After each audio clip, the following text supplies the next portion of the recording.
আসসালামু আলাইকুম, back to my channel Rupchina কিচেনে আপনাদের সবাইকে স্বাগতম। আমার আজকের রেসিপি হচ্ছে আলু পরোটা। আমি একদম সহজ করে দেখানোর চেষ্টা করব। চলুন তাহলে রেসিপিটা দেখে নেওয়া যাক। আলু পরোটা বানানোর জন্য প্রথমে নিয়ে নিচ্ছি 2 কাপ ময়দা, দিয়ে দিচ্ছি স্বাদ মতো লবণ, দিচ্ছি 2 টেবিল চামচ পরিমাণে সাদা তেল। এবার আমি সবগুলো উপকরণ খুব ভালোভাবে মিশিয়ে নেব।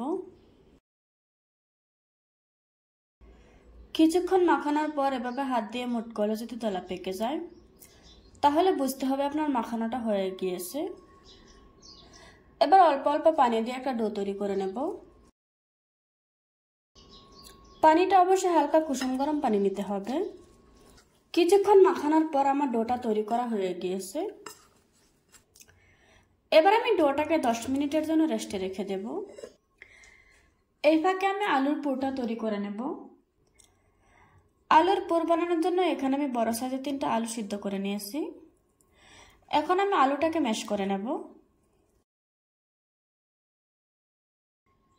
এবার দিয়ে দিচ্ছি 1 চা চামচ চিলি ফ্লেক্স, দিয়ে দিচ্ছি কিছু ধনেপাতা কুচি, আর দিচ্ছি স্বাদ মতো লবণ।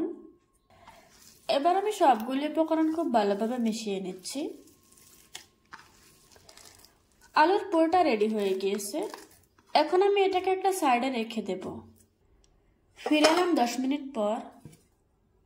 আমি ডোটাকে 5টা ভাগে ভাগ করে নিয়েছি। এবার আমি পরোটা বেলে নেব। প্রথমে একটু মোটা করে পরোটা বেলে নেব। তারপর আমি এই পরোটাটা হাতে নিয়ে নিচ্ছি। এখন আমি মাঝ বরাবর পুর দিয়ে দিচ্ছি। তারপর ভালো করে মুখটা বন্ধ করে দিতে হবে, যাতে বেলার সময় আলুর পুরটা বেরিয়ে না যায়।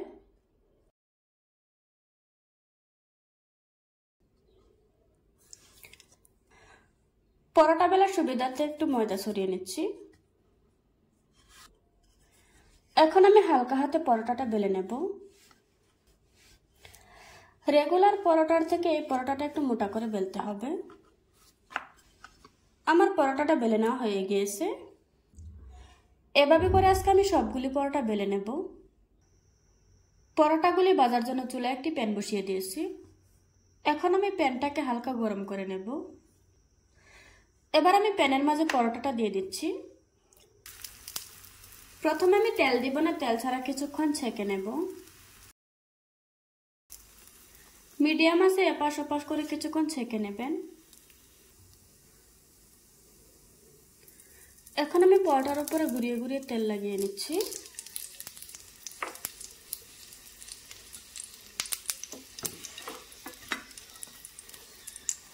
দেখুন বন্ধুরা, আমার পরোটাটা কি সুন্দরভাবে ফুলে উঠেছে।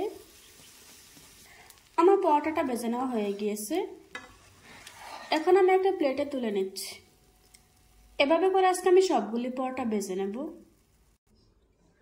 দেখুন বন্ধুরা, আমার আলু পরোটাগুলি বানানো হয়ে গিয়েছে। এভাবে পরোটা বানিয়ে বাচ্চাদের টিফিনে দিতে পারেন, আবার বিকেলে নাস্তার জন্য বানিয়ে নিতে পারবেন। সহজ রেসিপিতে আজকের এই আলুর পরোটা শেয়ার করলাম। আশা করছি আপনাদের কাছে ভালো লাগবে। ভালো লাগলে আমার চ্যানেলটা সাবস্ক্রাইব করে পাশে থাকা বেল বাটনটি অন করে রাখবেন। আবারও কথা হচ্ছে নতুন কোনো ভিডিওতে। ততক্ষণ সুস্থ থাকবেন, ভালো থাকবেন। আল্লাহ হাফেজ।